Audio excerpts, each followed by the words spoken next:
el interaccionismo simbólico, en particular el texto de Herbert Blumer, el primer capítulo de un libro que se llama Interaccionismo simbólico, perspectiva y método.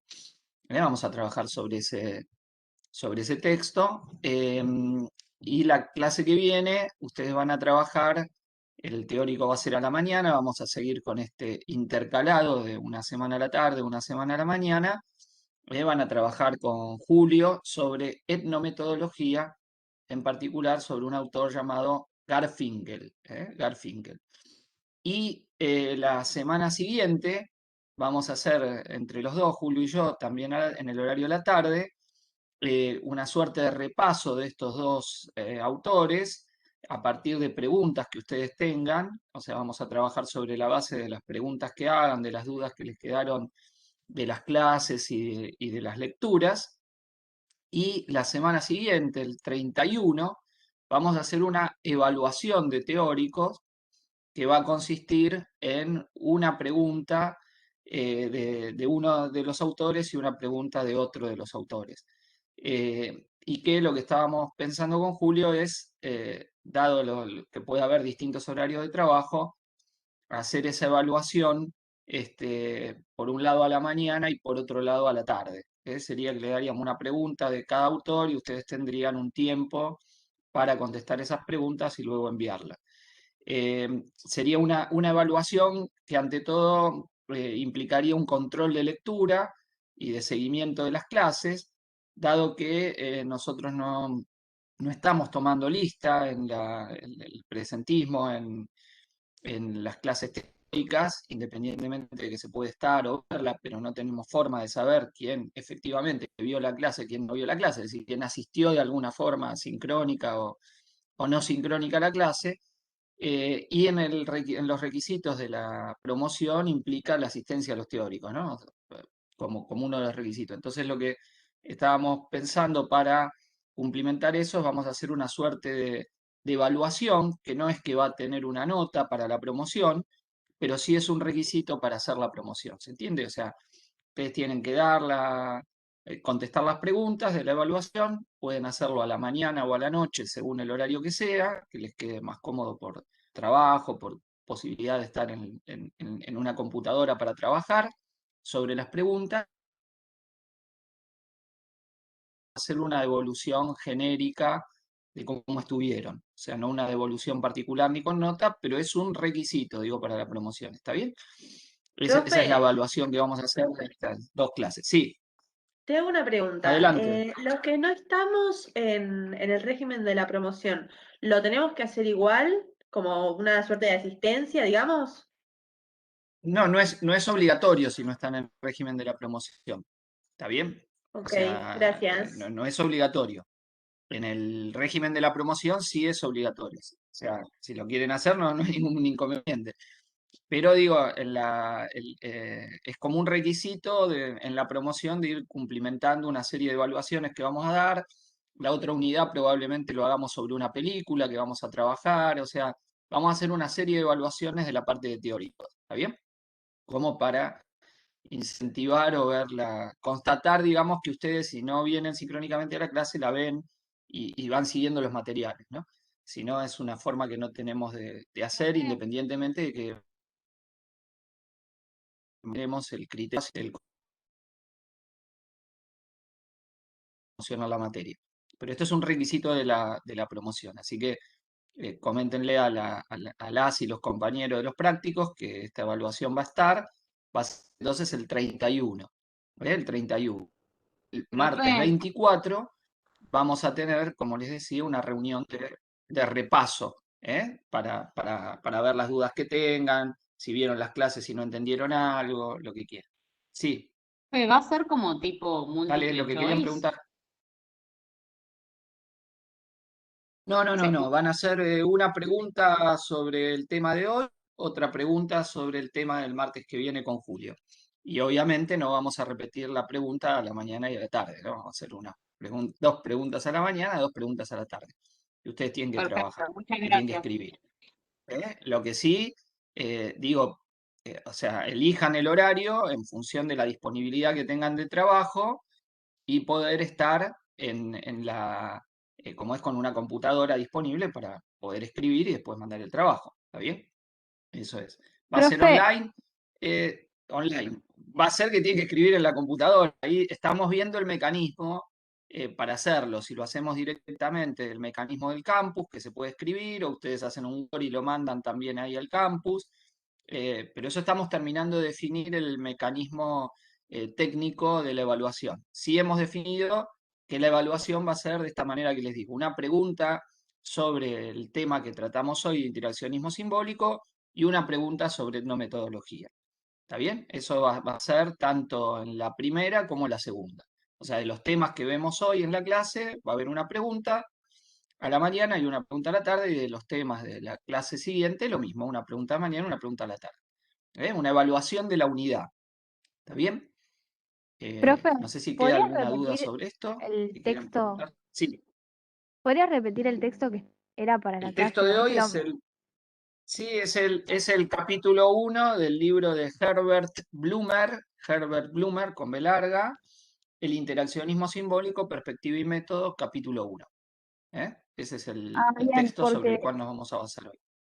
no sé si a mí sola me pasó, pero no había quedado muy claro porque en novedades, o sea, en el cronograma de novedades no estaba, solo estaba el link de la clase, no estaba la bibliografía para hoy ahí.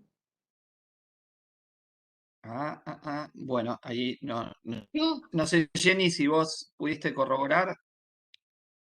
yo estoy acá perdón, estoy acá en aulas Pero web y bueno, sí, o sea, bueno, ahora se ve. busquen el texto este que está.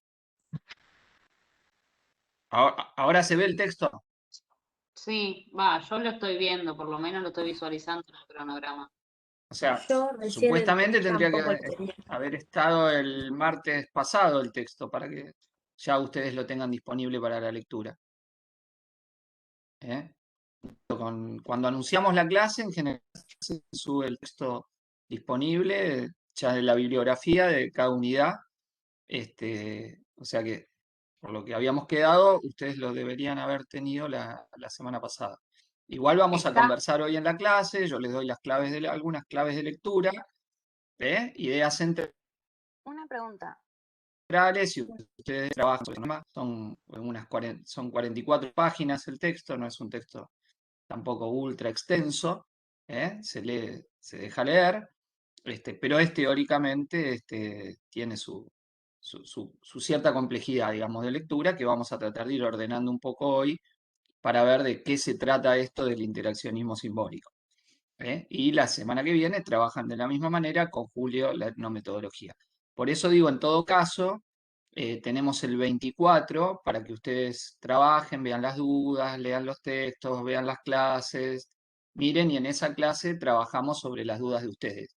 ¿Está bien? No es una clase que vamos a exponer de vuelta lo que ya vimos en los teóricos, sino que es un espacio que damos con Julio para, a partir de las dudas que les quedan a ustedes de las lecturas y lo que pueden ver en los teóricos, nos preguntan y nosotros vamos respondiendo. ¿eh?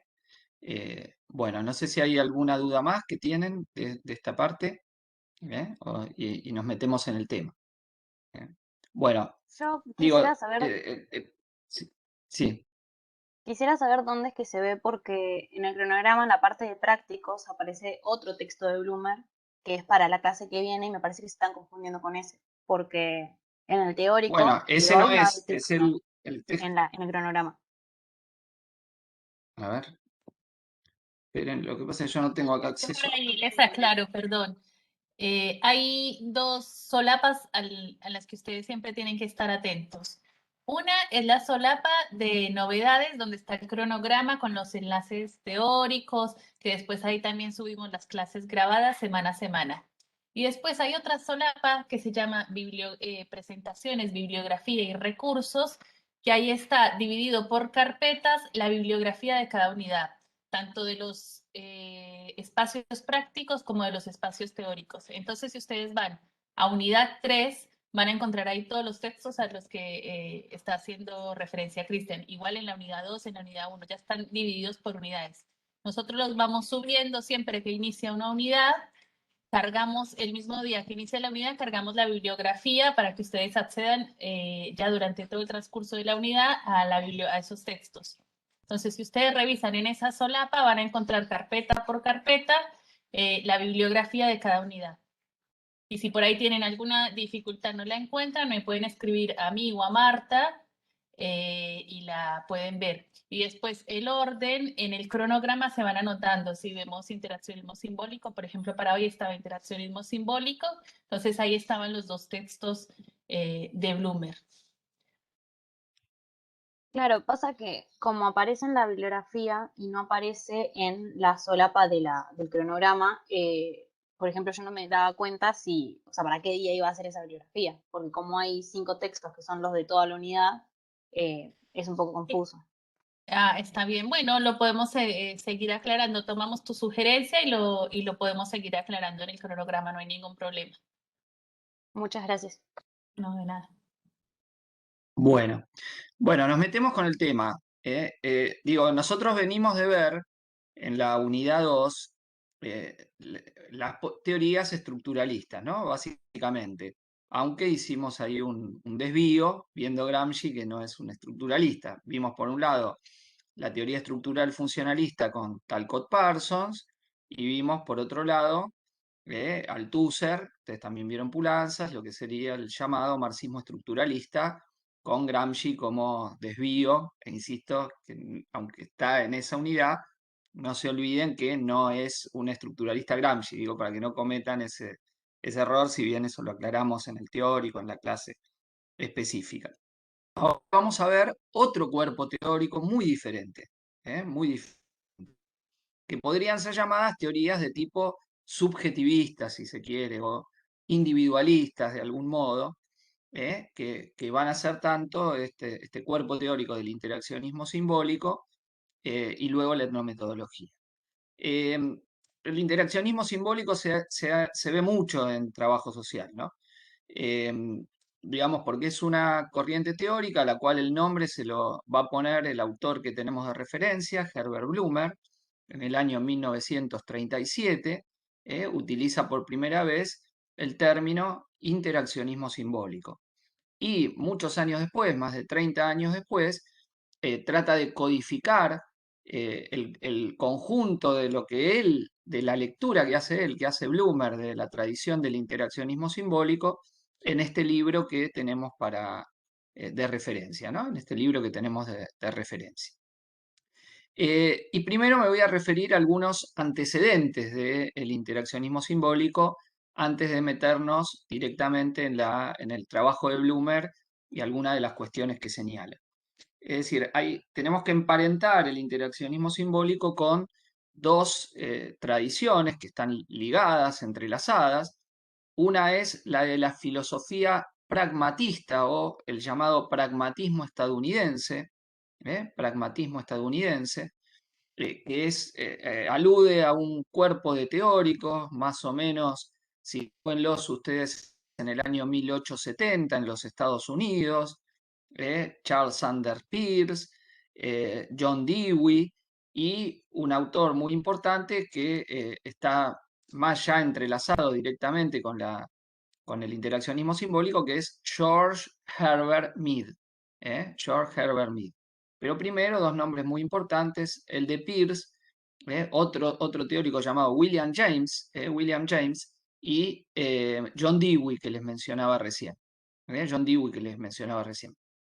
Entonces, estos autores van a crear una línea de trabajo, de reflexión en muchos campos, en distintas disciplinas. Dewey es un autor muy conocido en la educación, también en el terreno de la filosofía, y va a tener su derivación hacia la tradición sociológica, ¿no? Entonces, los filósofos pragmáticos, o los teóricos, porque no eran solo filósofos, trabajaban con una crítica al punto de vista tradicional de Descartes, lo que se llama el punto de vista cartesiano. Cuando ustedes vean cartesiano se refiere a lo que señalaba Descartes, cómo se escribe. Que era la duda, ¿no? El hecho de la duda como un principio general, ¿no? Entonces, los filósofos pragmáticos decían que eso les parecía un error, un problema, y que la duda debía surgir de un problema real, no como un principio metodológico a priori, sino que nuestra duda sobre la realidad y nuestra reflexión surgía a partir de X cantidad de problemas.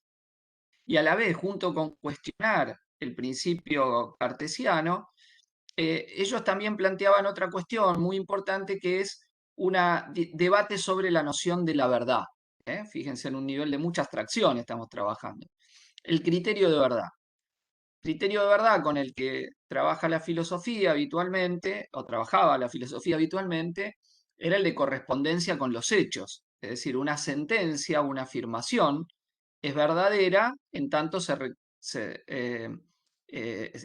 represente y se corresponda con los hechos a los que alude esa sentencia, ¿no? Si yo digo, hoy el día fue soleado, la verdad de esa afirmación tiene que ver con que efectivamente hoy el día fue soleado.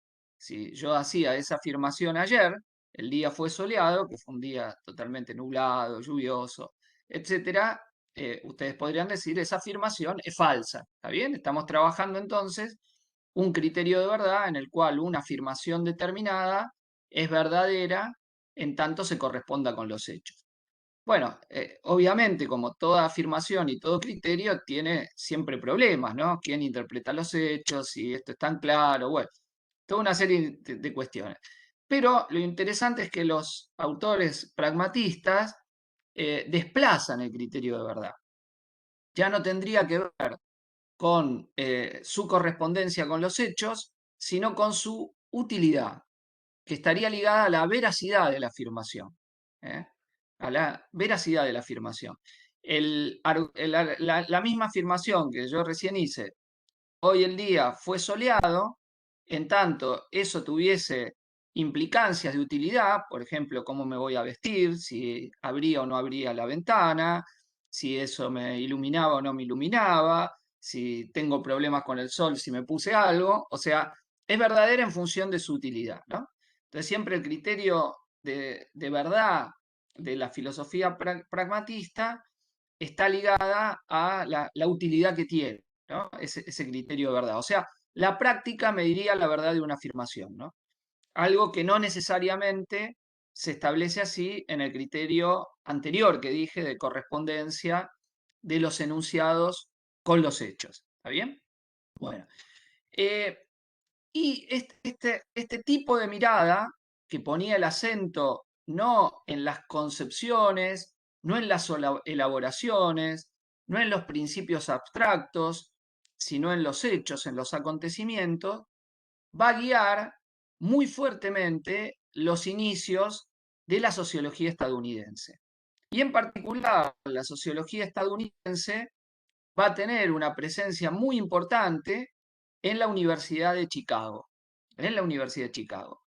Tal es así que se habla de que en sus inicios la sociología norteamericana se constituye alrededor de lo que se conoce como la Escuela de Chicago. La Escuela de Chicago.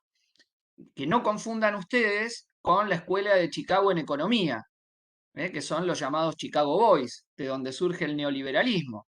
En este caso estamos hablando de la Escuela de Chicago en Sociología en los Estados Unidos, que más o menos va a tener su presencia fuerte entre fines de la década del 10 del siglo XX, o sea, 1917, 1918, y la década del 40 del siglo XX, 1940. Más o menos ese periodo es el de una fuerte presencia de una tradición sociológica anclada en los principios del pragmatismo, relacionada con el pragmatismo, que va a estar presente en esto que llamamos la Escuela Sociológica de Chicago, que no se va a caracterizar por tener una serie de principios teóricos comunes a sus investigadores, sino más bien el rasgo que va a ser muy fuerte son investigaciones de campo. Van a producir un enorme cuerpo de trabajos iniciales de la sociología estadounidense, que son trabajos de campo muy importantes, que tenían que ver con problemas sociales vinculados a la industrialización de los Estados Unidos, ¿no? Y al emerger de Estados Unidos como una potencia importante. con ciertas características propias de la sociedad estadounidense de entonces, como la integración de la inmigración, la marginalidad social de importantes sectores, el problema racial presente en la sociedad estadounidense, la configuración de las ciudades y cómo esto se da, los liderazgos en las ciudades. Bueno, son temas que van a estar presentes en la sociología inicial estadounidense, en la llamada escuela de Chicago. En esa escuela aparece Mary Richmond. No, Mary Richmond no está ligada directamente a la escuela sociológica de Chicago, aunque sí a la problemática general que hay de lo que se llamaba la idea de la reforma social, ¿no? Que es un problema que estaba presente por otra tradición muy importante en Estados Unidos, que es el puritanismo religioso, que tenía una cierta visión de cómo, a ver, a quienes estaban desfavorecidos, cómo integrarlos de alguna forma a la sociedad, ¿no? Porque entonces había, digamos, se discute mucho cuando se estudia la historia de la sociología estadounidense, bueno, cuánto había una idea de reforma social cruzada por una tradición del cristianismo protestante propio de los Estados Unidos, ¿no? Pero a la vez, digamos, esto le va a dar, que no lo podemos entender sin ver una cierta tradición cultural estadounidense muy fuerte, donde la confianza en la acción del individuo es algo muy relevante, ¿no? Muy relevante. Ustedes digo, tengan en cuenta que Estados Unidos nunca vive el feudalismo, sí vive una sociedad caracterizada por la esclavitud, donde digamos, la abolición de la esclavitud es un hecho reciente en la historia estadounidense, 1865, se declara la abolición de la esclavitud, y eso va a llevar a una guerra civil terrible con cientos de miles de muertos, con formas de la guerra interna que anticipan lo que después vamos a ver en la Primera Guerra Mundial, ¿no? Con, digamos, una defensa muy dura de los estados donde se sostenía la esclavitud, y que lleva incluso al magnicidio, al asesinato del presidente que declara la abolición de la esclavitud, que es Abraham Lincoln. Calculen ustedes, o sea, le cuesta la vida haber proclamado la abolición de la esclavitud a Abraham Lincoln. Entonces digo, pero a la vez es una sociedad donde la confianza en el progreso individual, ¿no? En que a partir del esfuerzo propio, el colono original que iba a la conquista del territorio iba logrando mejorar su situación social y económica, bueno, es algo muy presente en la cultura estadounidense, ¿no? Y también de que era una sociedad que había todo por conquistar, el granjero que luego va a tener movilidad social, va a avanzar en su lugar en la sociedad, su hijo va a estudiar. Bueno, esa idea está muy presente, lo que en términos del funcionalismo llamaríamos movilidad social ascendente, ¿no? Es algo muy presente en la cultura estadounidense, ¿no? Que va a dar mucho menos presencia a una tradición teórica que hacía hincapié en la comunidad, o la presencia de lo colectivo sobre lo individual. En Estados Unidos está muy presente esta cuestión, ¿no? En la teoría sociológica. Y es importante porque el conjunto de autores que vamos a ver agrupados alrededor del interaccionismo simbólico y que Blumer, cuyos postulados Blumer trata de sintetizar, bueno, son difíciles de entender sin este marco en donde se desarrolla la cultura intelectual y el desarrollo de la sociología estadounidense. Mead es un autor muy importante en el sentido de que va a plantear una serie de cuestiones, de conceptos, que tienen que ver con lo que hoy después llamamos el proceso de socialización. Cómo nosotros aprendemos que el mundo es y lo incorporamos a nuestra subjetividad, ¿no? Entonces, George Herbert Mead, en ese sentido, es un autor que va a tener muchísima influencia. Él daba clase en la Universidad de Chicago y forma toda una serie de autores que, bueno, que van a ir como desarrollando un determinado punto de vista, ¿no? Y en ese punto de vista incluye conceptos que luego se transforman en clásicos, no solo de la sociología, sino de la psicología. Ustedes van a ver una peculiaridad en el texto de Blumer, que es que todo el tiempo se habla de las ciencias sociales y la psicología, ¿no? Porque, bueno, muchos de los conceptos del interaccionismo simbólico están emparentados con la sociología y con la psicología social, ¿no? Y con las psicologías secas también.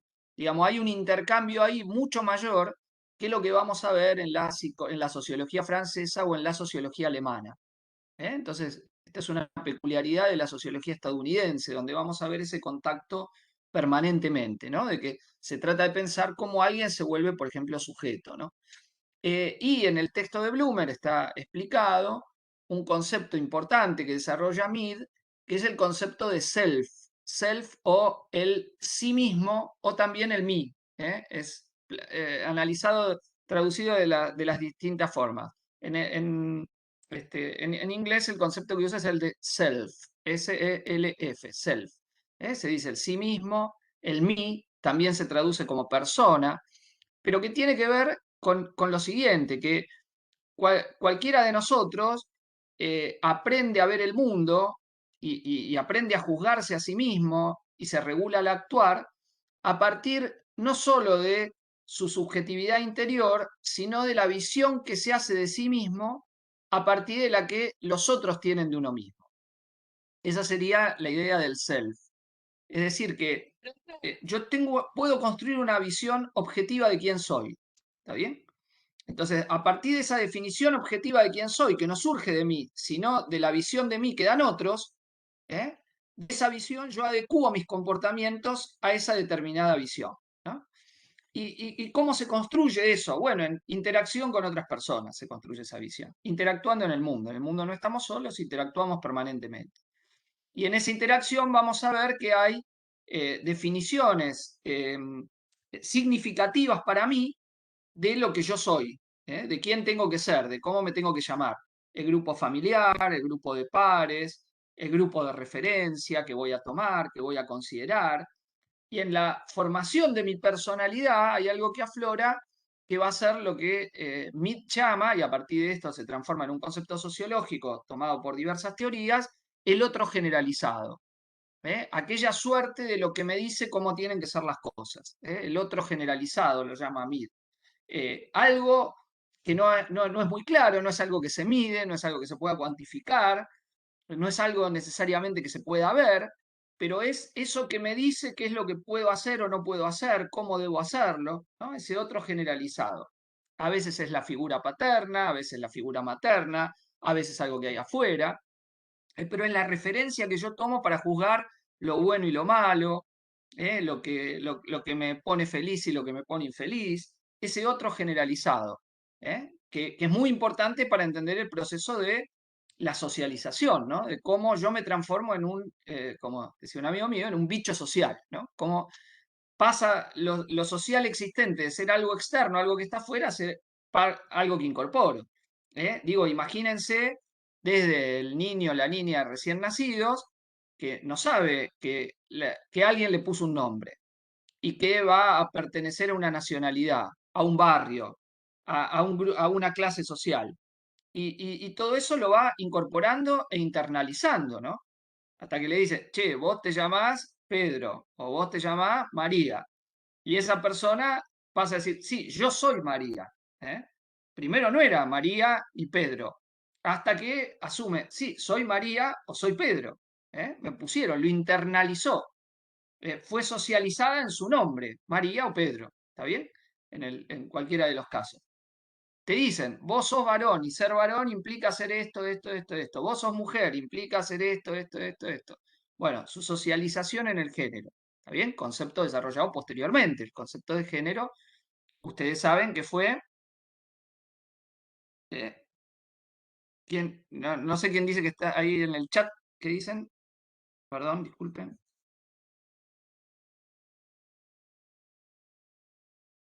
Hay una compañera que dice que están esperando que la acepten. Bueno, Pero ahora... capaz que está en otro ahora a link, ver si la porque aceptan. este enlace, esta reunión no requiere aceptación, simplemente puede ingresar al link. Bueno, Capaz avísenle entonces. capaz que están hablando, le pueden pasar el link del que se conectaron con la persona que habló, porque no necesita aceptación. Bueno, prosigo entonces. Entonces, ¿se entiende esto? O sea, uno va socializando, internalizando ciertos comportamientos. Obviamente, las nociones iniciales de socialización siempre se pensaban como algo impuesto al individuo y hoy toda la temática de la socialización se ve como un ida y vuelta. Es decir, yo influyo sobre el medio a la vez que el medio influye sobre mí. Y me va constituyendo mi subjetividad. ¿Está bien? La relación con el grupo de pares, por ejemplo, Mead ya trabaja mucho la importancia del juego, ¿no? Los juegos para aprender quién uno es. Por ejemplo, cuando el niño o la niña hace que su padre o su madre y se habla a sí mismo. ¿Está bien? Se dice algo muy común que hacemos de niños, ¿no? Nos hablamos como si fuéramos otra persona a nosotros mismos. Entonces, en la constitución del self, ese juego es muy importante. ¿Cómo yo me veo como los otros me ven. Si mis padres me dicen, qué mal que te portás, portate bien, bueno, esa persona se va a asumir como que tiene eso. O al revés, dice, este niño siempre se porta bien, qué excelente que es. O habla de ese niño a los otros. ¿Se entiende esto? Entonces es muy, esto está trabajado y pensado desde ese ángulo. Digo, Mid es alguien que desarrolla toda una serie de conceptos muy importantes. Y es en esa tradición, digamos, que abreva en el pragmatismo estadounidense y en la escuela de Chicago, que se va a desarrollar el cuerpo teórico que conocemos con el nombre de interaccionismo simbólico. Como les decía, que va a haber su nombre, que va a ser llamado como tal por Bloomer, que no va a ser directo un alumno de Mead, sino que va a aprender Mead mediado por un alumno de Mead, va a ser alumno de un alumno de Mead, en la Universidad de Chicago, donde después va a dictar clase durante muchos años. Después se va a la Universidad de California, Bloomer, le va a poner el nombre en 1937 de interaccionismo simbólico. Miren ustedes qué paralelo interesante, que es al mismo momento que Talcott Parsons edita su primera obra importante. El mismo año que el funcionalismo se va a desarrollar, la teoría parsoniana va a producir su primer gran obra, lo va a hacer también, Bloomer le pone el nombre al interaccionismo simbólico. Pero en dos mundos universitarios, ¿no? Si ustedes lo ven en el mapa norteamericano, Harvard y Columbia son las universidades del estructural funcionalismo, Chicago es la base del interaccionismo simbólico. Y todos los principales referentes del interaccionismo simbólico posteriores van a haber pasado por la Universidad de Chicago y son parte de esta escuela, ¿no? Digo, les voy a nombrar, antes de ir a las tesis de Bloomer, algunos autores que quizá ustedes hayan visto o hayan escuchado hablar que continuaron esta tradición a posteriori. Uno muy relevante es un gran sociólogo llamado Howard Becker. Howard Becker, no sé si han podido leer Outsiders, un libro tradicional sobre donde trabaja las teorías de la desviación, un trabajo de la década del 60 del siglo XX, muy importante, donde, Becker era a la vez músico, entonces hace sociología sobre su propia disciplina, ¿no? Y es un autor muy interesante, sus investigaciones son siempre muy lindas de leer y muy recomendables. Y otro autor muy influyente también, que es Erving Goffman. Erving Goffman, del cual probablemente hayan leído también algunas partes o lo van a hacer a lo largo de la carrera, que debuta, digamos, en el plano de sus aportes teóricos con un texto que se llama La presentación del self, de la persona, está traducido en español en el libro, en la vida cotidiana, la presentación de la persona en la vida cotidiana. También un libro de la década de los 60 del siglo XX, ¿no? Donde estudia cómo actuamos socialmente y trabaja la idea de la máscara, ¿no? De que a partir de nuestra identificación social nos construimos una máscara de acción para tratar de caer bien, de cómo nos mostramos, cómo nos presentamos. Bueno, pero es un libro muy interesante. Y va a desarrollar toda una serie de investigaciones de instituciones concretas. Por ejemplo, internados, ¿no? Es un texto tradicional de Bloomer sobre los asilos de los pacientes psiquiátricos, ¿no?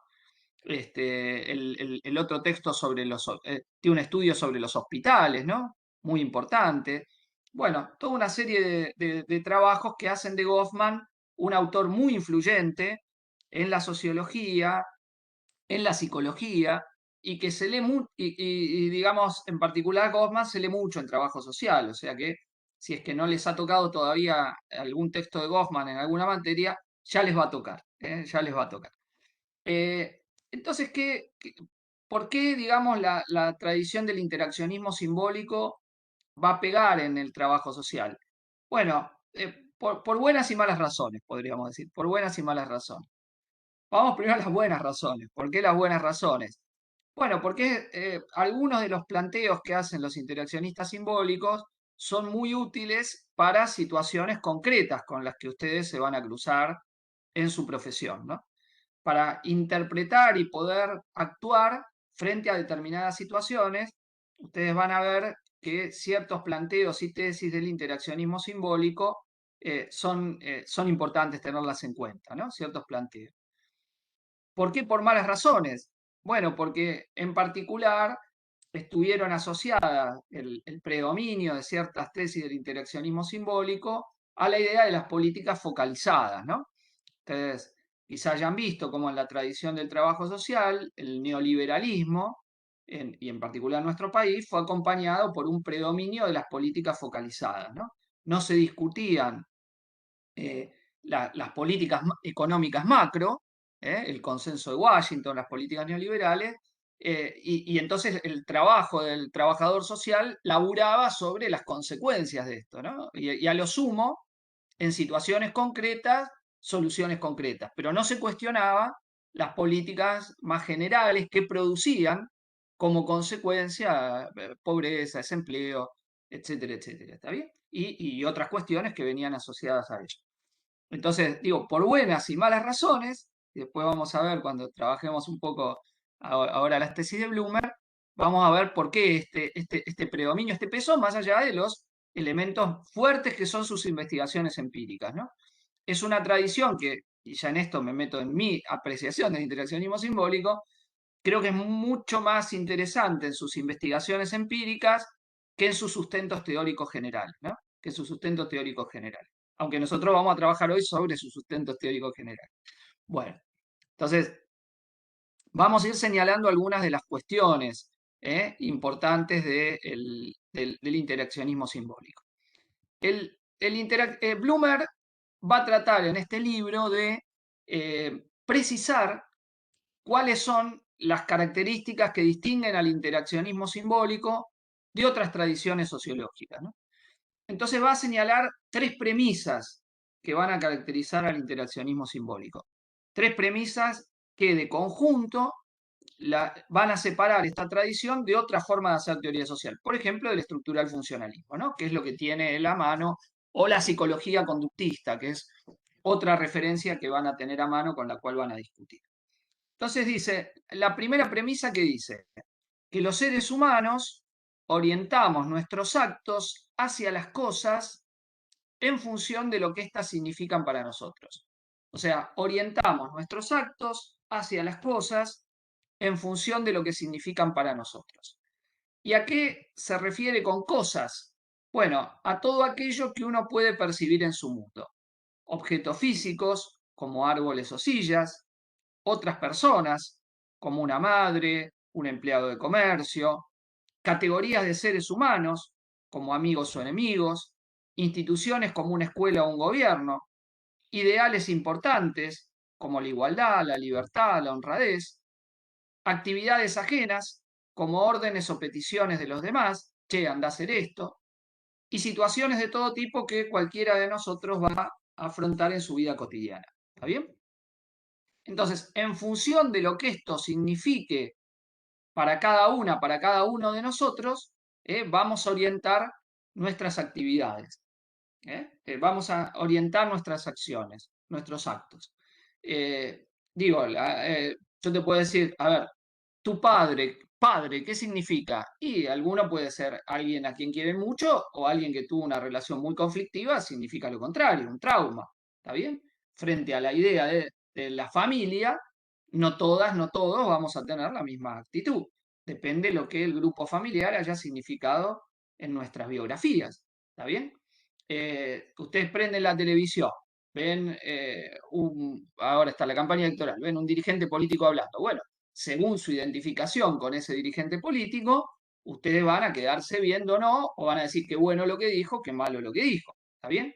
No es que inevitablemente se van a orientar de la misma manera. Entonces, nos orientamos hacia las cosas, insisto, cosas pueden ser objetos físicos, objetos sociales o abstracciones, como decíamos, ideas, libertad, igualdad, libertad, igualdad. Digo, en la tradición de izquierda el término igualdad tiene una fuerza enorme, en la tradición de derecha se intenta separar libertad e igualdad, o sea, la libertad se separa de la idea de igualdad, no hay una relación entre ambos, sino que se transforma en un absoluto, que sería la libertad de que cada uno gane el mejor, ¿no? El darwinismo social, que sería tan fuerte en el pensamiento de derecha tradicional y contemporáneo, ¿no? Esa idea de que libertad es que yo pueda hacer lo que quiera y nadie me jorobe, y que incluso que le pueda pisar la cabeza a los otros tranquilamente.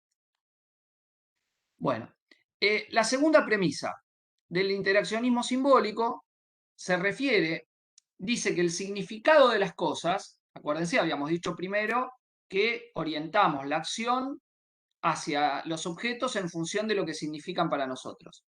Ahora, ¿de dónde surge ese significado? Segunda premisa, el significado surge como consecuencia de la interacción social que mantenemos con otras personas. Es decir, el significado no está en la cosa misma, no emerge automáticamente de la cosa, sino que es un resultado de la interacción que nosotros tenemos con otros, lo que va a dar lugar a que las cosas signifiquen algo. Algo bueno, algo malo, algo negativo, algo positivo, algo que quiero, algo que no, o indiferencia. ¿Está bien? Ese significado de las cosas surge a partir de la interacción social. Y Blumer va a decir que, en general, dice, distintos cuerpos teóricos podrían aceptar estas dos premisas, pero la que va a distinguir más fuertemente al interaccionismo simbólico es la tercera premisa, que dice lo siguiente: los significados se manipulan y modifican mediante un proceso interpretativo desarrollado por la persona al enfrentarse con las cosas que va hallando a su paso, que va encontrando a su paso. Repito, los significados se manipulan y modifican mediante un proceso interpretativo que desarrolla la persona, en la cual, que es un proceso de interpretación, ¿no? Un proceso interpretativo, en la cual se enfrenta con las cosas que va hallando a su paso. Y desarrolla un poco esta premisa, ¿no? Centrémonos un poco en esta premisa. Dice, hay un proceso de interpretación, y ese proceso de interpretación que la persona va a realizar del significado de la cosa, tiene dos momentos. Dice, en primer lugar, el agente se autoindica a sí mismo cuáles son las cosas hacia las que se encaminan sus actos. Es decir, se debe señalar a sí mismo qué significado las cosas poseen. Estas indicaciones, va a decir Blumer, constituyen un proceso social interiorizado, donde la gente interactúa consigo mismo. Esta interacción es algo distinto de una acción recíproca de elementos psicológicos. Es una instancia de la persona enfrascada en un proceso de comunicación consigo mismo. Sería que yo, frente a algo que tengo enfrente, me digo, che, esto significa esto, ¿no? Y en segundo lugar, como resultado de este proceso, la interpretación se convierte en una manipulación de significados. No el concepto de manipulación negativo, sino el hecho de manipular, trabajo sobre los significados. Y por eso va a decir lo siguiente Blumer: el agente, tanto el actor humano, ¿no? El actor, también definido como agente, selecciona, verifica, elimina, reagrupa y transforma los significados en función de la situación en la que se haya inmerso y de la dirección de su acto. Repito, el agente selecciona, verifica, elimina, reagrupa y transforma los significados en función de la situación en la que se haya inmerso y de la dirección de su acto. De acuerdo con esto, no debe considerarse a la interpretación como una mera aplicación automática de significados establecidos, sino como un proceso formativo en el que los significados son utilizados y revisados como instrumentos para la orientación y formación del acto. Por lo tanto, dice Blumer, es necesario entender que los significados desempeñan un papel en el acto a través de un proceso de autointeracción, señala el amigo Blumer. O sea, repito las tres premisas. Orientamos nuestros actos hacia las cosas en función de lo que las cosas significan, y acuérdense que cosas pueden ser objetos físicos, objetos sociales, o sea, definiciones de algo que se define socialmente, por ejemplo, estudiante, gobierno, manifestación, clase trabajadora, familia, etcétera, son definiciones sociales, o conceptos abstractos, ¿está bien? Cuando dice cosas, todo lo que alguien puede indicar como algo entra dentro de la definición de objeto o de cosa, según la definición de Blumer. Segunda premisa, el significado de las cosas se van a definir en función de la interacción social. Tercera premisa, dado ese significado, tenemos la capacidad de interpretar ese significado en cada acción concreta. O sea, no es que el significado una vez dado es uno para siempre y siempre nos condiciona, sino que para Blumer el individuo tiene la capacidad con ese significado de trabajar y de ver qué hace. Lo mantiene, lo sostiene, lo repite, lo reitera, lo modifica parcialmente, lo cambia, lo utiliza para esto, lo utiliza para esto otro. Lo de las premisas, y no tengo la página acá, esperen a ver, me fijo. Sí, pero está en la página 4, creo, del texto. Ya les digo, me fijo bien en el texto que tengo acá, a ver. Sí, perdón, en la página 2, 3 y 4 está desarrollado lo de las premisas. Página 2, 3 y 4 está desarrollado lo de las premisas del texto. Bueno, entonces digo, para que se entienda, por eso les decía que es muy difícil de entender la tradición interaccionista simbólica sin esta enorme fuerza que le da a la capacidad de decisión y reinterpretación del individuo. Esto es algo muy presente en la sociología de Bloomberg. El actor tiene una enorme capacidad de modificación y de opciones disponibles. Y ahí va a venir, obviamente, las principales críticas a la visión interaccionista simbólica. En el sentido que este actor libre que Blumer presenta, bueno, es una libertad de la que gozan algunos y la libertad que no goza una gran parte de la sociedad, ¿no? O también, bueno, pero si el autor puede manipular las cosas de tantas maneras posibles, ¿por qué siempre las manipula del mismo modo, no? O por qué tal grupo social la manipula siempre igual, ¿no? Son las preguntas que le harían a Blumer. Lo que me preguntan la interacción, la autointeracción, ¿qué significa? Que yo me pregunto algo a mí mismo. O sea, yo me pregunto, ¿qué significa? Interactúo con mí mismo. ¿A partir de qué? De este concepto de que el yo y la persona, ¿qué soy yo? Yo me tengo que mostrar de esta manera, yo estoy señalado como esto, hago esto de esta forma, ¿está bien? A ver, calculen. Ya sea en una clase presencial o en otra clase, o en la clase que tenemos ahora virtual. Es decir, yo no actúo independientemente de que sé que soy un profesor que estoy actuando y que se interpreta que un profesor tiene que actuar de una manera determinada. Posiblemente con una amiga, con un amigo, con un familiar, no me dirija en una comunicación virtual de la misma manera como me dirijo con ustedes a partir que estoy siendo profesor, ¿está bien? Y que trabajo sobre eso. Lo mismo ustedes como estudiantes, ¿no? Con sus amigas, con sus amigos, aun cuando el medio de comunicación sea el mismo, la virtualidad, no nos vamos a relacionar de la misma manera. ¿Y cómo saben ustedes cómo se van a relacionar? ¿Qué hace un estudiante? Dice, che, yo como estudiante tengo que hacer esto, hacerlo de esta manera, y entonces esa es la manera en la cual se espera que un estudiante actúa, ¿no? Y eso ahora después nos vamos a referir a la importancia que tiene. Entonces, en hacer eso, yo me autoindico, para poder manipular el significado de algo, yo me autoindico, che, esto significa esto, ¿está bien?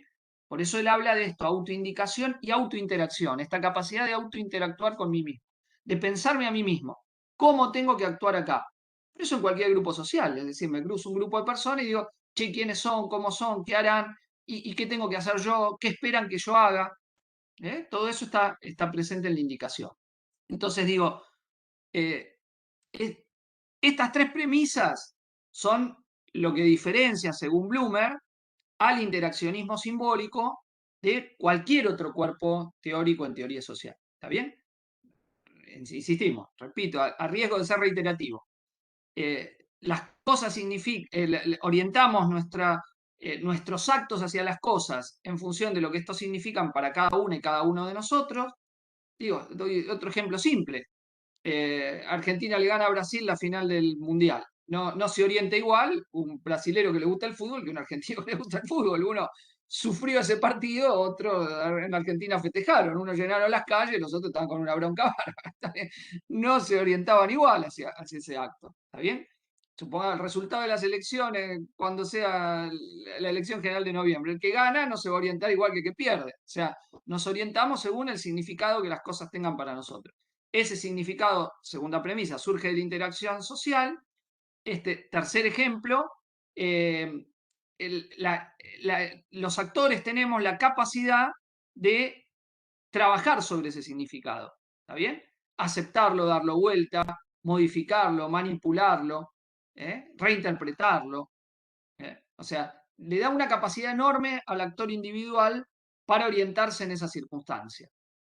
Cuando esto es mucho más, o sea, las críticas duras al interaccionismo simbólico le dicen, eso es una ficción, eso es una ilusión. Que hay un actor libre de hacer todo eso es una ilusión que ustedes tienen, dirían a los interaccionistas simbólicos, ¿no? Bueno, en ese terreno, Blumer va a señalar también que el interaccionismo simbólico tiene una serie de lo que él llama imágenes radicales que lo van a caracterizar, ¿no? Sobre seis temas. El primero la primera de estas imágenes radicales, él dice imágenes radicales son como presupuestos que tiene la teoría, ¿no? O puntos centrales que caracterizan también a la teoría, junto con estas premisas. Entonces, el primero se refiere a la naturaleza de la vida en las sociedades y los grupos humanos. Naturaleza de la vida en las sociedades y los grupos humanos.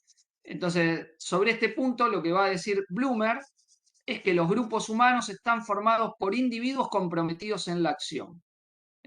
Las actividades corresponden a los individuos agentes y estos las realizan siempre en función de las circunstancias en las que van a actuar.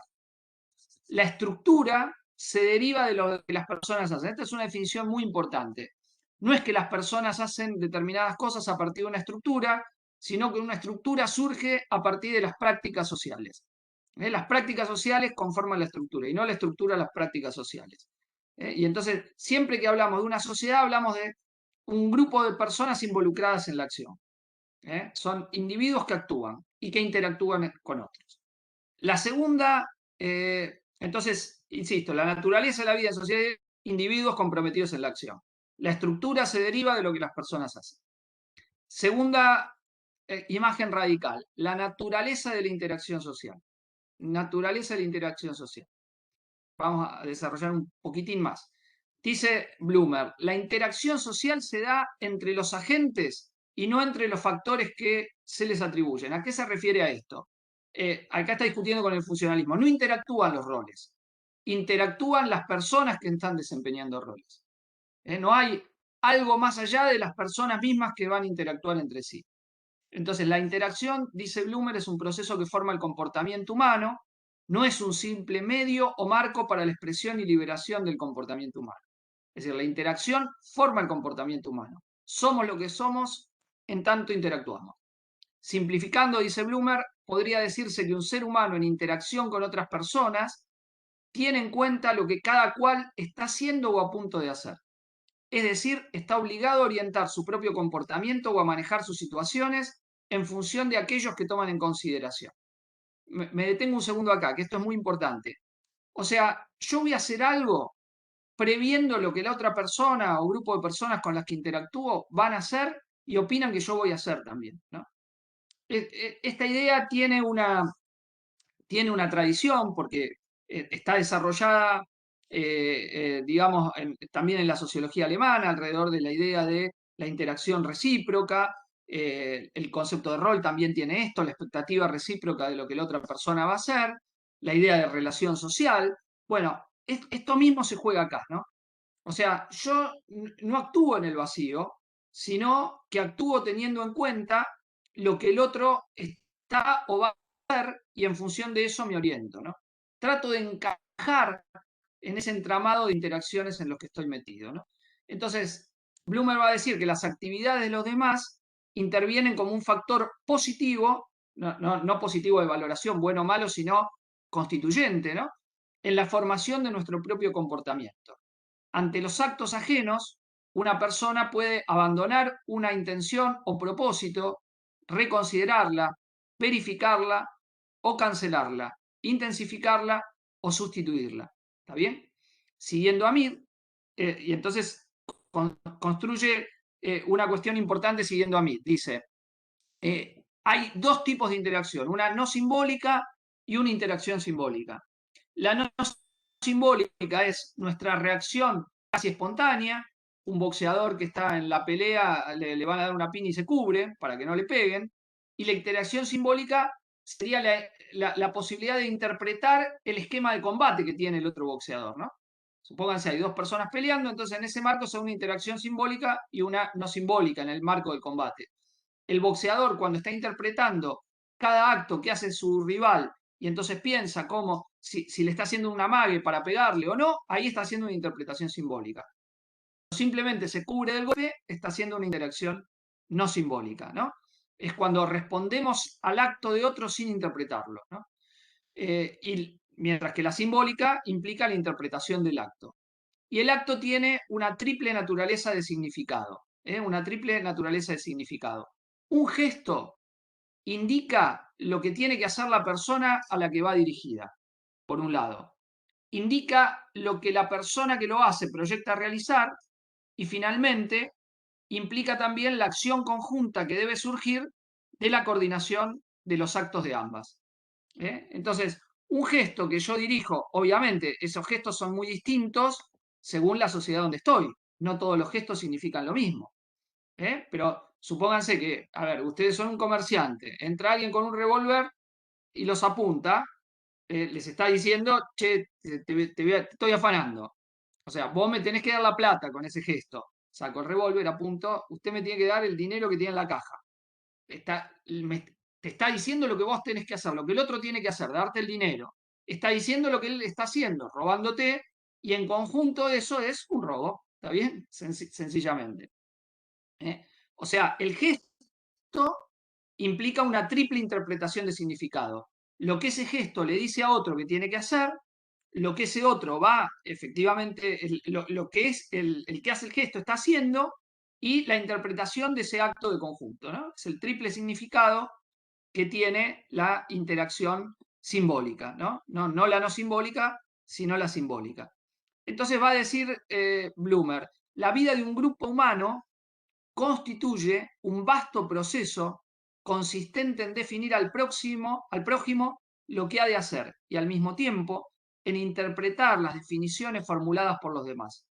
A través de este proceso, las personas hacen que sus actividades encajen en las ajenas, a la vez que forman su propia conducta individual. La actividad conjunta y el comportamiento individual se forman dentro y a través de este proceso continuo. Bueno, acá me detengo un minuto para algo importante. Yo les decía, a ver, hay buenas razones en las que es importante contesto lo que pregunta en el chat, la triple interpretación del gesto, el triple significado, digamos, que tiene el gesto. Porque por un lado el gesto indica lo que yo le digo al otro que haga, lo que yo le digo a la otra persona que haga. Digo, pongamos otro ejemplo, aparte del que poníamos recién. Hago así, ¿qué significa? A ver, cuando uno hace así, está en un bar y hace así, lo mira al mozo y hace así, ¿qué significa? Un café, bueno, obvio, un café. Entonces, yo hago así, miro, mozo, un café. Bueno, ese gesto que dice, le dice al mozo lo que tiene que hacer, traerme el café, ¿está bien? Así y así, un cortado, ¿está bien? Así, le hago así, cortado mitad y mitad. Bueno, le hago el gesto. El gesto le dice al mozo lo que tiene que hacer, traerme un café.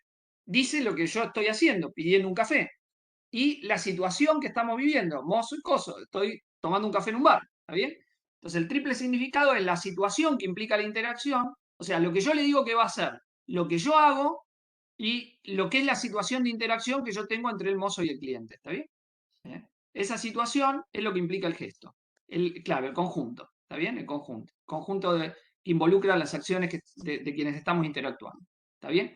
Entonces, digo, pero si ustedes ven esto y lo siguen, yo me quiero detener en por qué es importante esto. Porque frecuentemente ustedes van a interactuar en situaciones que ustedes no comprenden necesariamente. O sea, ustedes van a hacer una intervención profesional en un grupo determinado que tiene valores, prácticas, significados que son distintos de los significados que por ahí tienen ustedes sobre los mismos hechos.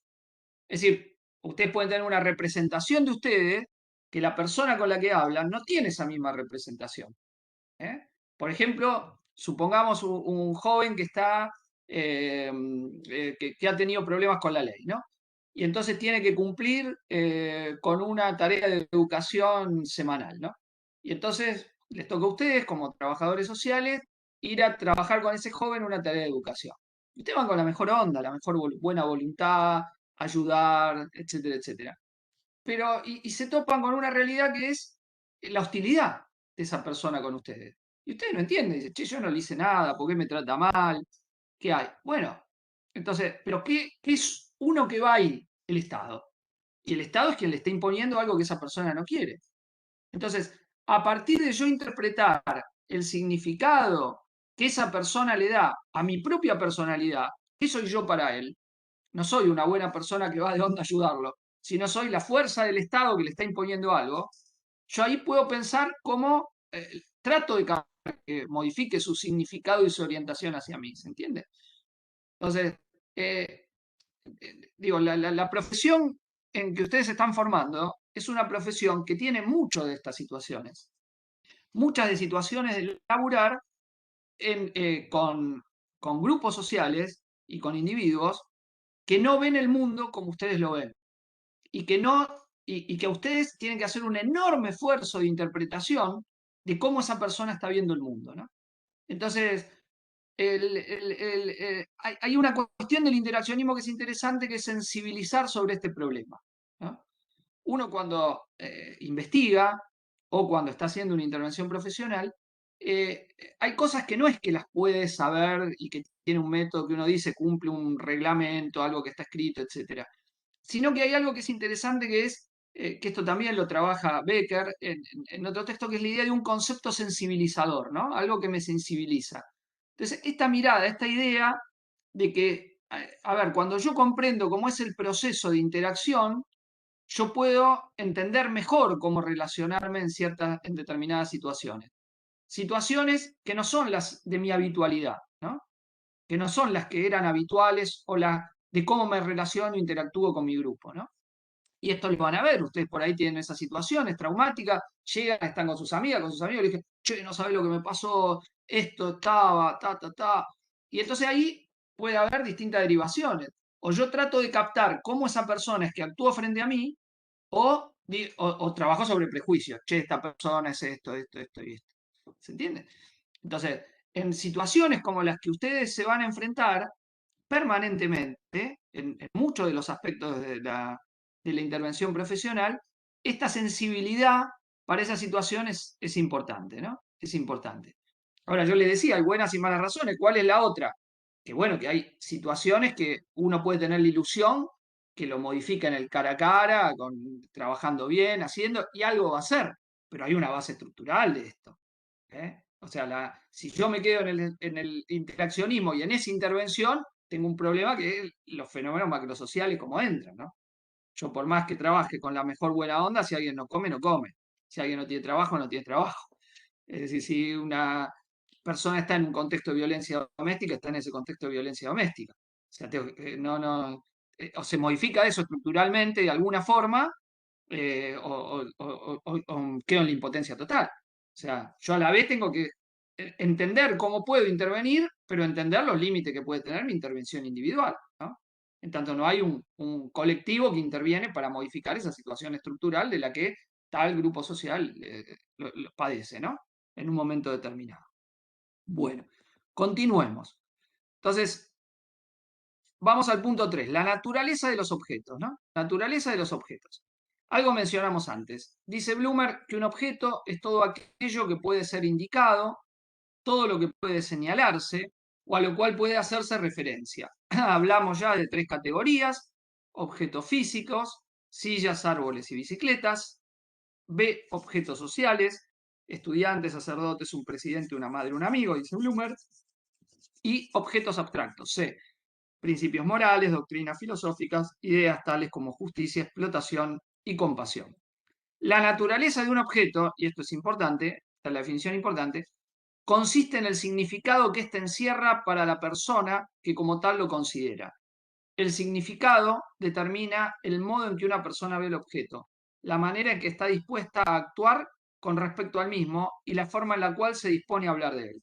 Los objetos deben ser considerados entonces como creaciones sociales, en cuanto se forman y surgen como resultados del proceso de definición e interpretación, ya que éste tiene lugar a la vez en la interacción de las personas.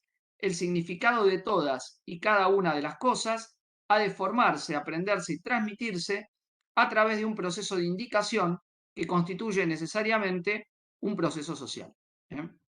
Entonces, los objetos pueden ser de distinto tipo y los objetos significan en función de un proceso social. No hay un significado general de las cosas. Las cosas significan en función de su relación con el mundo social. En última, el significado es una creación de la vida social, ¿no? La cosa misma no tiene un significado dado en sí. Obvio, no puede tener cualquier significado, está condicionado por el tipo de objeto que es. No tiene Perdón, el mismo Cristian, significado una piden cosa. si podés Sí, repetir.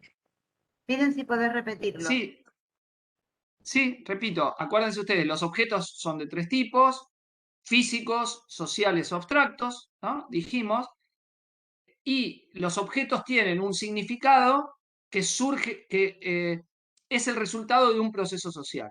De lo que la interacción le va a dar significado a esos mismos objetos. Obvio, no puede ser cualquiera, porque el tipo de objeto va a condicionar el tipo de, el universo de los múltiples posibles de significado.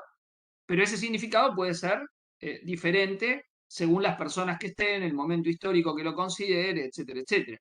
Qué sé yo, un documento histórico, supónganse, digo, la Constitución de 1853.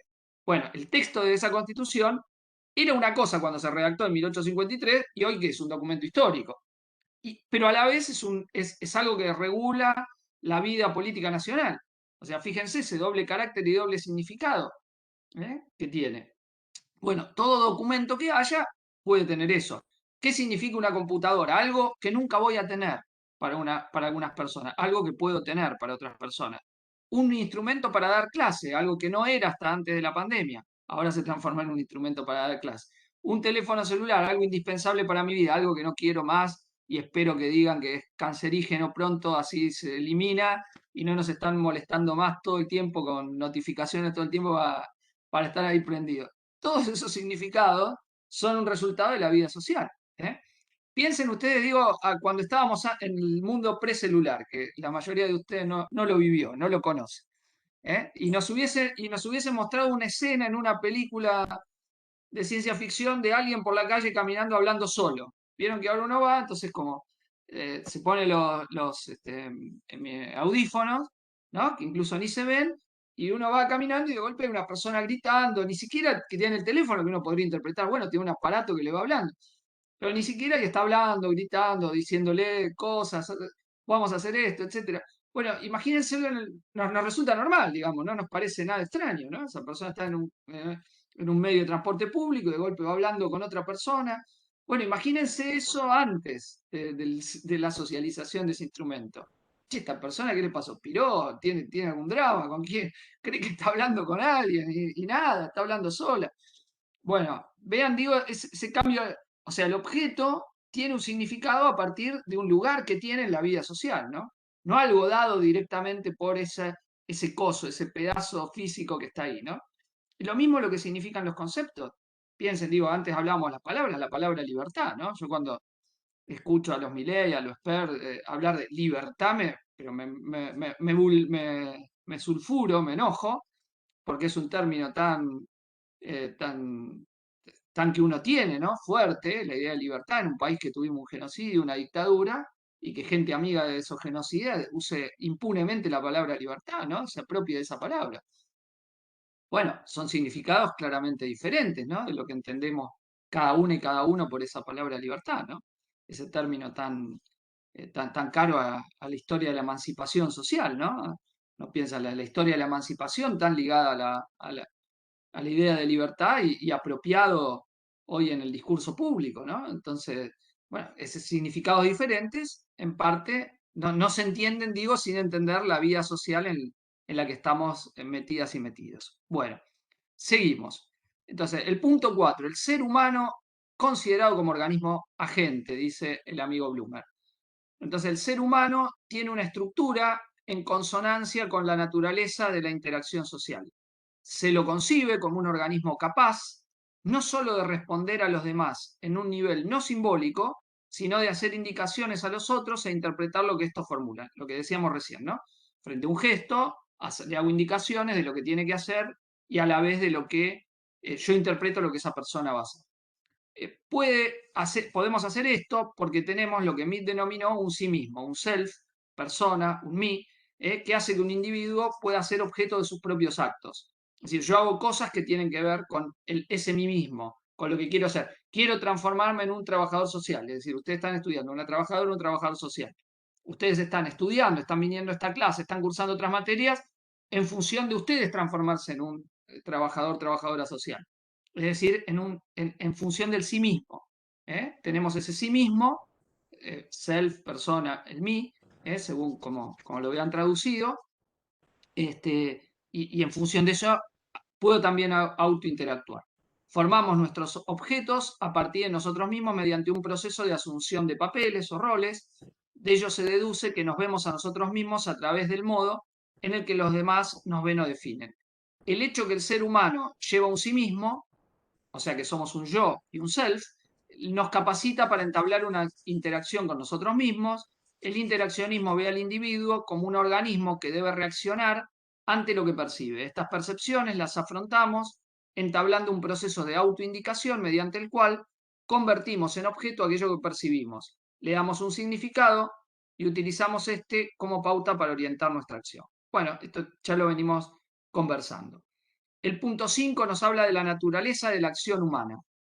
El individuo se halla frente a un mundo que debe interpretar para poder actuar y no ante un entorno al que respondemos en virtud de la propia organización del entorno, ¿no? O sea, tenemos un mundo que tenemos que interpretar. Tenemos que afrontar las situaciones en las que nos vemos obligados a actuar, averiguando el significado de los actos ajenos, qué quiere decir lo que los otros hacen y planificando nuestra propia línea de acción conforme a esa interpretación efectuada. Es decir, esto que hizo otra persona, ¿qué es? Se paró, me hizo un gesto desde el auto de al lado. ¿Me está amenazando? ¿No me está amenazando? ¿Me está saludando? Lo que dice, ¿es algo que va a llevar adelante? ¿No? Simplemente está alardeando de algo que no va a hacer. En función de eso tenemos que actuar. Tenemos que construir y orientar nuestra propia acción en lugar de limitarnos a realizarla en respuesta a factores que influyen en nuestra vida y operan a través de nuestra persona. Fundamentalmente, dice Blumer, la acción por parte del ser humano consiste en una consideración general de las diversas cosas que percibimos y en la elaboración de una línea de conducta basada en el modo de interpretar los datos recibidos.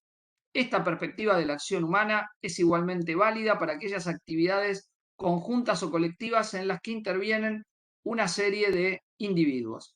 Y acá me detengo un minuto porque esto es importante, porque Blumer, a ver, la crítica es, pero entonces que solo interactúan humanos. Él dice, no, hay algo que llamamos acción conjunta, ahora lo toca en el otro punto también, pero anticipemos que se mueven bajo la misma lógica.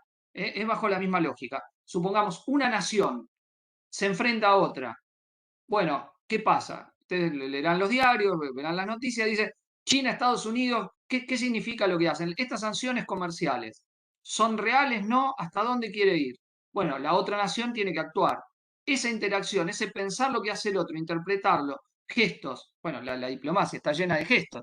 Si esta persona que hizo, qué quiere hacer, se quiere acercar a nosotros o no.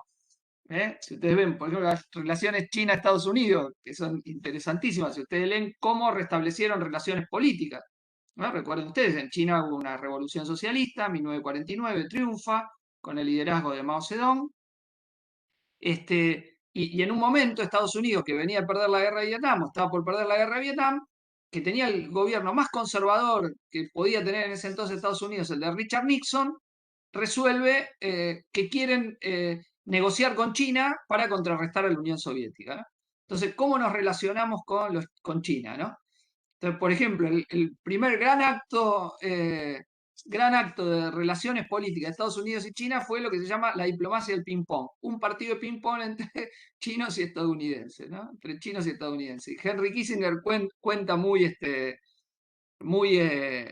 jocosamente cuando para establecer esas relaciones hay un cóctel en la Embajada de Polonia, creo que es la Embajada Yugoslava en Polonia, y donde van diplomáticos estadounidenses y chinos, y los estadounidenses querían hablar con los chinos, y los chinos pensaban que si hablaban con los estadounidenses iban a recibir una sanción de su propio gobierno, ¿no? Entonces cuenta una escena que están los diplomáticos norteamericanos corriendo a los chinos por la calle para decirle, no, che, queremos negociar de verdad, bueno, todo eso, los gestos de la diplomacia, ¿no? Entonces, querer interpretar, esto está interesante lo que dice Blumer, de que la acción conjunta, él llama acción conjunta acciones colectivas, acción de un grupo, ¿eh? ¿Qué quiere hacer este grupo y la relación con otro grupo? Bueno, rige esta misma lógica, ¿no? Del hecho de tener que interpretar la acción que quien va a interactuar conmigo tiene, ¿no? Entonces digo esto porque lo señala ahí al final de este punto. Y por último, lo que llama la interconexión de la acción, ¿eh? La interconexión de la acción. La vida de todo grupo humano, se basa en y depende de la adaptación recíproca de las líneas de acción de los distintos miembros del grupo. La articulación de dichas líneas origina y constituye la acción conjunta, es decir, una organización comunitaria de comportamiento basado en los diferentes actos de los diversos participantes. Entonces, esto es importante porque la idea de acción conjunta, ¿no? Es algo que hay que tener en el marco de que es algo que está presente, ¿no? Pero esta acción conjunta está basada en una multitud de pequeñas acciones individuales, pero articuladas, ¿no? Dice Blumer, y que eso lo tenemos que tener en cuenta. O sea que la acción, la interacción no se da en el vacío, sino que se da en general dentro de ciertas pertenencias sociales. Bueno, hasta acá llegamos con lo que se llama imágenes radicales o presupuestos. Vamos a plantear dos problemas más. Vamos a tener un poquito rápido porque estamos medio... Voy a tratar de sintetizarlo lo más que puedo. La segunda parte del texto, o sea, la primera parte nos habla de las tres premisas y de las 6 imágenes radicales que el interaccionismo simbólico construye para tratar de explicar la vida social. La segunda parte nos habla de los principios metodológicos de la ciencia empírica, que es, a mi juicio, muy interesante. O sea, como el texto a veces se lee la primera parte y no se le da importancia a la segunda, y yo creo que para cualquiera que vaya a ser investigador, investigadora en ciencias sociales, la segunda parte es muy relevante.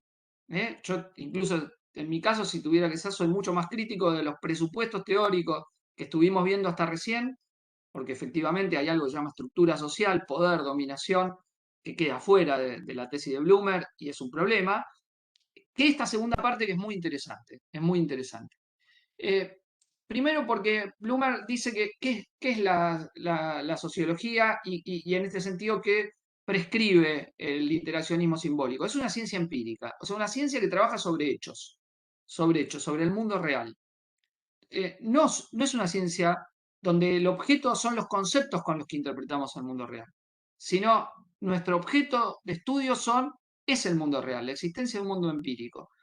Y esto es una insistencia muy relevante que tiene Blumer y que hace a la discusión sobre cómo tenemos que investigar, ¿no? Entonces él en función de esto dice 3 cuestiones muy importantes. Dice lo primero, que el término metodología abarca a la investigación científica en su totalidad y no solamente a un sector o aspecto de la investigación científica. Entonces, digo, primera definición, metodología no es quizá lo que habitualmente estudiamos en los cursos de metodología de la investigación, sino que para Blumer la metodología abarca al total de la investigación científica y no solo un sector o aspecto seleccionado. Segundo, dice, cada una de sus partes de la investigación científica, así como el acto científico en su totalidad, debe adecuarse al carácter obstinado del mundo empírico en estudio. Por lo tanto, los métodos de estudio están subordinados a dicho mundo y han de ser verificados por este. Digo la tercera y explico las dos. Y tercero, el mundo empírico sometido a estudio y no un modelo de pesquisa científica es el que proporciona la respuesta decisiva sobre la investigación emprendida. Repito, el mundo empírico sometido a estudio y no un modelo de pesquisa científica es el que proporciona la respuesta decisiva sobre la investigación emprendida. Bueno, ¿a qué se refiere Blumer con esto? Hay una crítica muy pertinente de Blumer, muy pertinente, a que haya un método de investigación general, un protocolo de investigación que yo tenga que seguir, que me garantice el carácter científico de la investigación o el carácter productivo de producir un conocimiento real. Blumer es totalmente escéptico de que haya una fórmula general de investigación y entonces critica un modelo de investigación universitaria, académica, que por el contrario se centra en cumplir toda una serie de formalismos, como si esos formalismos pudiesen emplearse igualmente para objetos que son totalmente diversos. Entonces, el hincapié, el énfasis que le pone Blumer en decir que la sociología es una ciencia empírica que trabaja sobre el mundo empírico, dice que depende mucho del objeto la estrategia de investigación que yo voy a tener. O sea, un objeto que me es familiar, voy a tener una estrategia de investigación. Un objeto que me es totalmente desconocido, voy a tener otra estrategia de investigación. El segundo principio, sí, ya digo el segundo principio. Ahí voy. Segundo principio dice que cada una de las partes de la investigación científica, así como el acto científico en su totalidad, deben adecuarse al carácter obstinado del mundo empírico en estudio. ¿Qué quiere decir el carácter obstinado? Que, a ver, que yo tengo una representación de la realidad, pero yo tengo que investigar la realidad y la realidad muchas veces no va en el sentido de la representación que yo tengo de la realidad. ¿Se entiende? O sea, a ver, demos ejemplo de esto que yo quiero decir. Ustedes quieren estudiar, supónganse, la situación, las personas en situación de pobreza en tal barrio, ¿está bien? En tal barrio. Entonces, ¿qué van a ver que hay? Ustedes no pueden prescindir de cierta imagen que hay sobre lo que es la pobreza y las personas en situación de pobreza. Entonces, ustedes van a ir a investigar eso en tal barrio, supongamos en el barrio San Carlos en La Plata, una zona muy pauperizada, ¿no? Y ustedes van a trabajar y estudian y leen sobre la pobreza, y leen autores extranjeros, norteamericanos, franceses, esto y esto. Y tienen una imagen, supuestamente, a partir de lo que leyeron, de lo que estudiaron, dicen, bueno, a ver, voy a trabajar acá. Y ustedes van a ir a ese lugar y se van a encontrar con cosas que no tienen nada que ver con lo que ustedes leyeron, probablemente. Van a ver cosas distintas, que la gente no se comporta como ustedes piensan que la gente se iba a comportar. Entonces, a eso se refiere Blumer cuando dice el objeto empírico, el mundo empírico es obstinado. No hace lo que supuestamente debería hacer. Quizás ese barrio es distinto y es distinto del barrio de al lado. Este barrio está organizado, hay organizaciones sociales, tiene una fuerte tradición, conquistaron la tierra en base a una lucha. Bueno, tiene tales características. Y estos no, esto es distinto. Vienen de otro lugar, han llegado comprando el lugar, está metida la mafia, y van a ver, son dos barrios en situación de pobreza, dos barrios en vulnerabilidad y dos barrios que son el agua y el aceite. ¿Se entiende? Entonces, ustedes van a estudiar y bueno, y ustedes tienen que estudiar el barrio, tienen que ir, estar, conocer, hablar con la gente, ver cómo vive, ver cómo piensa de los vecinos cómo piensan de esa persona, del otro barrio, cómo están, y ahí van a poder hacer la investigación. Entonces, Blumer les dice, no hay un protocolo de investigación. Dice, ahora para que él trabaja sobre, cómo funciona la academia norteamericana, pero no es muy distinto de cómo funciona el mundo académico argentino. ustedes le van a decir, a ver, presénteme, uno tiene que presentar una tesis antes de investigar muchas veces, ¿no? Dice, presénteme sus hipótesis. Y yo qué sé las hipótesis, todavía no hice la investigación. Ah, no, pero si usted no me da las hipótesis, yo no lo califico. ¿Se entiende? O sea, es un problema. No es que es, ya está dado. Entonces, y te piden, bueno, ya antes de, vos vas a hacer una tesis de maestría, terminan ustedes el grado, hacen una maestría. Le van a pedir, a ver, antes de escribir la tesis, ¿cuál es su hipótesis fundamental? Oh, pero pará, si yo antes de la hipótesis tengo que investigar, después llegaré a la hipótesis y la formularé. Pero no, o sea, entonces Bloomer va en contra de todo esto. Le parece que es un formalismo que no hace a la realidad de la investigación, ¿no? Entonces él va a designar, y esperen que eso sí les leo, un segundito, esperen que me fijo en qué página está, 18 y 19. Si miran ustedes en la página 18 y 19 del texto, él va a decir una serie de aspectos que forman parte de la investigación científica, ¿no? Para tener en cuenta. Entonces él dice lo siguiente. Leo nomás los títulos para que estén. Dice, bueno, todo lo que implica para él, ¿no? La investigación. Dice, la posesión y utilización de una descripción o esquema previo del mundo empírico en estudio, ¿no? Vamos a trabajar con un objeto, descripción o esquema previo de lo que voy a estudiar. En este caso estábamos hablando, un barrio, escribir cómo es el barrio, cuánta gente vive, cómo está, cómo llegó la gente a ese lugar, qué composición social tiene, etcétera, etcétera. Bueno, B. Formulación de preguntas sobre el mundo empírico y transformación de las preguntas en problema. Gran tema. O sea, tengo algo, un objeto de estudio, algo sobre lo que trabajo. Bueno, ¿qué le pregunto a ese objeto? ¿Qué me interesa saber de esto? ¿Qué me interesa? Bueno, por ejemplo, cómo es la violencia de género en ese lugar, o cómo es la estratificación, cómo son los liderazgos, quiénes tienen lugar de liderazgo.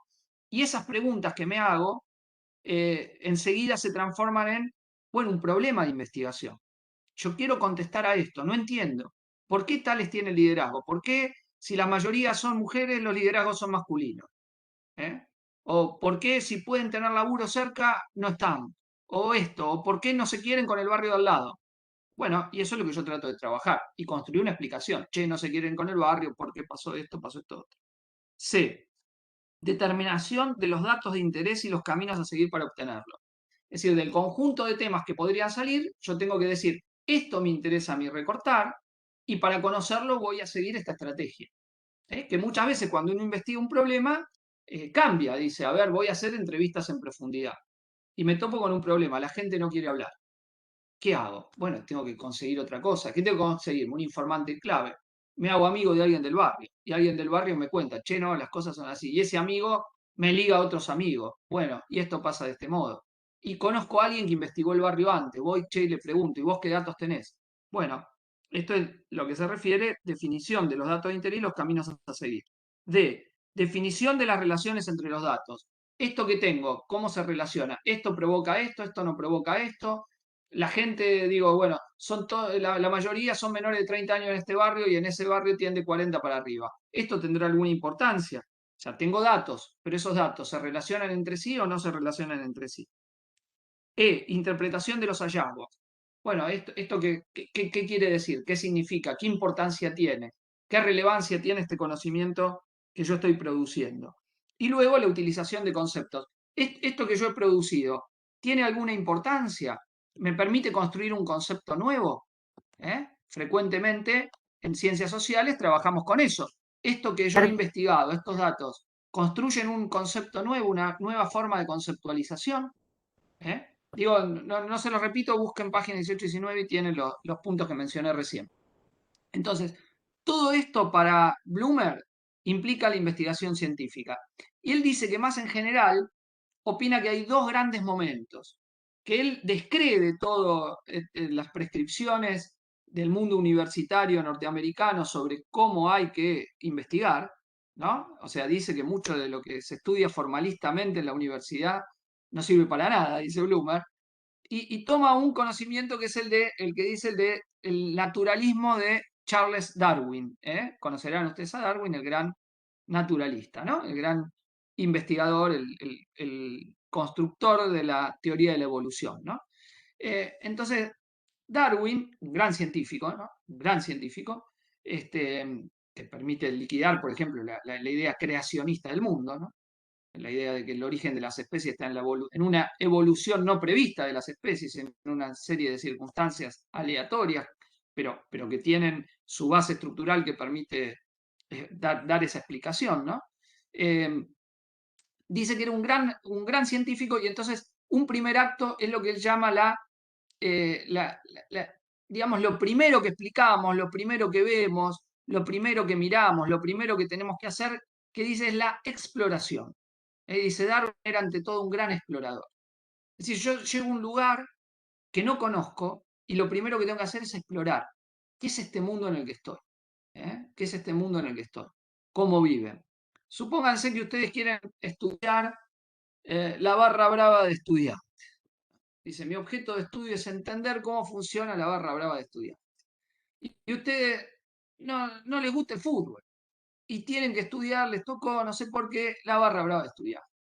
Entonces, un mundo inexplorado. Usted tiene que aprender qué es el fútbol, qué significado tiene, cómo es el club, cómo se formó, de qué estamento social tiene, quién los banca, quién les pone plata, quién no les pone plata, qué lugar tiene la barra brava, ir un día al partido, pasar cerca, mirarlo, hacer que los vean como que ustedes son. Y supongan que si encima no les gusta el fútbol, pero y encima son de gimnasia, y les toca ir a estudiar la barra de estudiante, ir ahí a la cancha, que no los vean.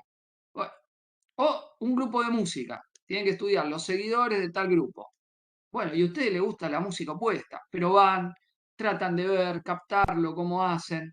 Bueno, no siempre investigar, es que uno investiga lo que no le gusta. Yo estoy dando ejemplos, ustedes van a decir nunca investigar.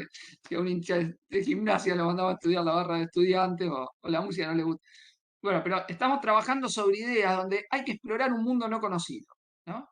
Entonces, Bloomer es muy crítico porque dice, no se enseña a hacer esto.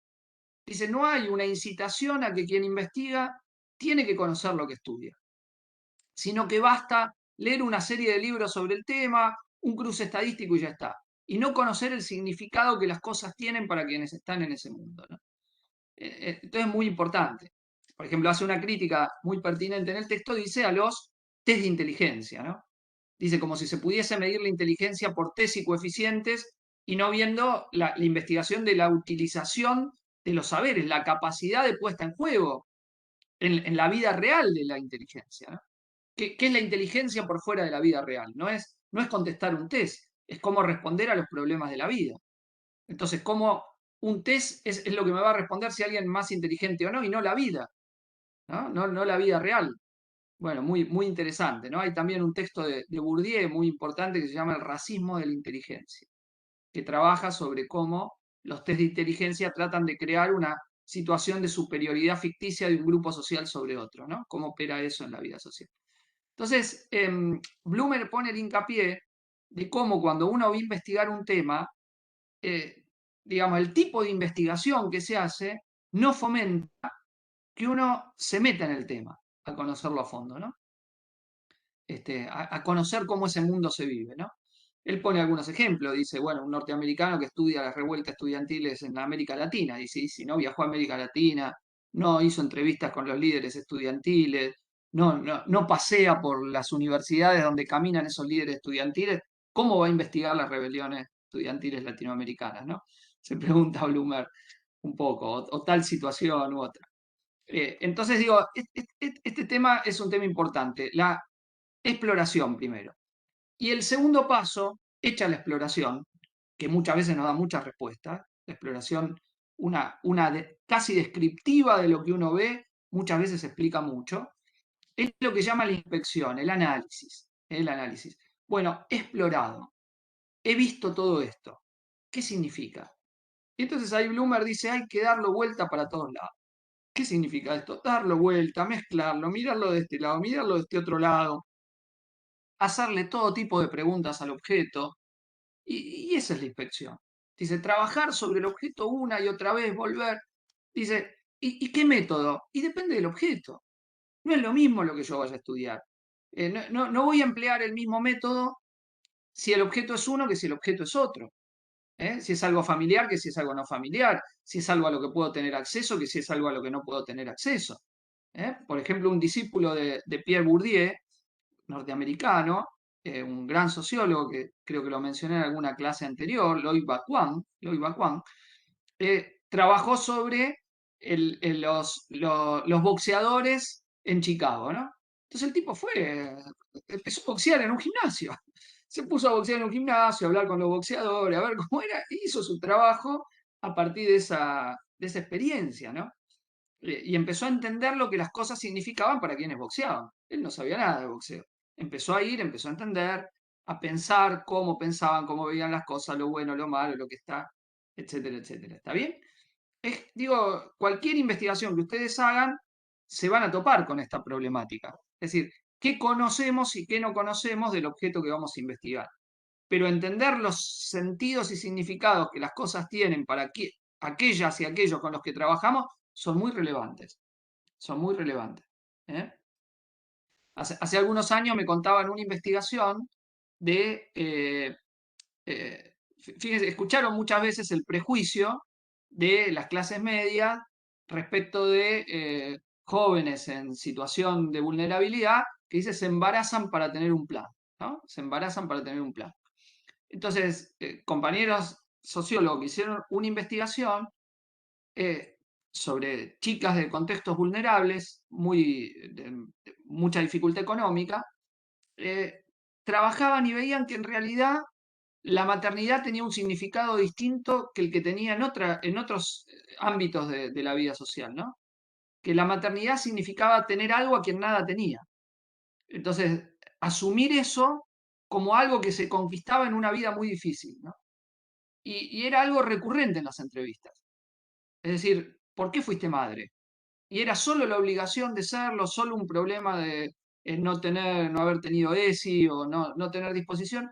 Y veía que el significado que tenía otro significado, que era tengo algo en un mundo que no tengo nada, ¿no? En un mundo que no me da nada, en un mundo terrible. Y fue muy interesante lo que descubrieron, porque eso les permitía ver algo que no veían, que quizá con el prejuicio se decía, pero será solo que, bueno, fue por la falta de educación sexual, ¿no? Y no era solo eso, no lo terminaba de explicar. Se metieron en la investigación y hicieron un trabajo interesante. No era el mismo significado que chicas de la misma edad en otro medio social. Quizá, digo, en otro medio social eran otros. No estoy poniendo juicio de valor, ni bueno ni malo. Estoy diciendo que cuando uno investiga y conoce, capta que hay significados no entendidos de lo que cierta práctica social tiene. Cierta práctica social tiene. Y bueno, y así les va a pasar con muchas cosas que quieran investigar, ¿no? Van a ir y el obstinado mundo empírico les va a decir que el prejuicio con el que van no es así. Que uno piensa que la gente piensa de una determinada manera y en realidad no piensa como uno estudió que esa persona debería pensar. ¿Se entiende esto? En chiste digo, ¿no? Esa persona debería pensar. No, esa persona piensa como piensa. Yo tengo que entender cómo piensa. Entonces, para ir cerrando, para ir terminando, la teoría estructural funcionalista interaccionista simbólico tiene muchos puntos de los cuales se lo puede criticar. Insisto, sobre todo que le da una libertad al individuo de manipular, reinterpretar, pensar los significados, que puede ser muy cuestionada de otros cuerpos teóricos, ¿no? La idea de estructura social es una idea que no es que la niegan porque dicen que hay acción conjunta, pero que la práctica individual forma la estructura. Bueno, ahí deja un gris, ¿no? Alexander dice que el problema de las teorías individualistas, que para explicar las determinaciones estructurales caen o en algo que decían que no existía en su cuerpo teórico, o en el azar, ¿no? Bueno, la casualidad. De casualidad todos hacemos esto mismo, todos interpretamos de la misma manera. Bueno, es un problema, ¿no? Digo, las restricciones de la decisión individual, eso no aparece en la teoría interaccionista simbólica, ¿no? Tenemos un problema ahí en la teoría, el poder, la dominación, ¿no? Si bien en algunos trabajos empíricos los interaccionistas hacen jugar este elemento, y Becker en particular, y Goffman a veces también, en la formulación teórica esto no me aparece claro. Es decir, no todos podemos manipular la realidad igual, no todos podemos hacer que signifique otra cosa de lo que significa. Las restricciones que nos da la estructura social, los lugares distintos en los que nos pone, ¿no? Entonces, muchos críticos han dicho, sí, esa libertad del individuo es la ilusión del tipo de clase media norteamericano, de que puede decidir lo que hace y lo que no hace, y esa no es la realidad que vive la mayoría de las personas en el mundo, ¿no? Entonces, esta crítica, e insisto, esta insistencia en la focalización del objeto, bueno, te puede llevar a perder de vista los cuestionamientos de las grandes estructuras, ¿no? Aunque deja una puerta abierta cuando habla de la acción conjunta, la acción colectiva, las interacciones de conjuntos sociales, ¿no? Que nos puede dejar una puerta abierta a esto, pero digamos que es por lo menos problemático, ¿no? Digamos que es por lo menos problemático. Ahora, el énfasis positivo. Yo creo que la crítica a cierta metodología formalista en la investigación social es totalmente pertinente y que es interesante esa sensibilización, esa sensibilidad que pueden transmitirnos para indagar la realidad, para meternos en el objeto de estudio cuando vamos a indagar, ¿no? Esto me parece muy interesante del hincapié que pone Bloomer y después de trabajos empíricos reales que han hecho algunos interaccionistas, reitero, Goffman, reitero, Howard Becker, autores que han hecho trabajos que son muy interesantes, ¿no? De cómo hacer sociología. A veces se lo ha llamado microsociología porque trabajan sobre diversas situaciones, ¿eh? Y obviamente si yo quiero entender la dependencia de unos estados respecto de otros, no voy a ir al interaccionismo simbólico, no me va a explicar eso. Yo quiero estudiar el modo de producción capitalista, no me va a explicar esa determinación de género. Es una teoría que trabaja sobre otros problemas. ¿Está bien? Y que tiene, al no trabajar sobre algunos problemas, tiene ciertos problemas, ¿no?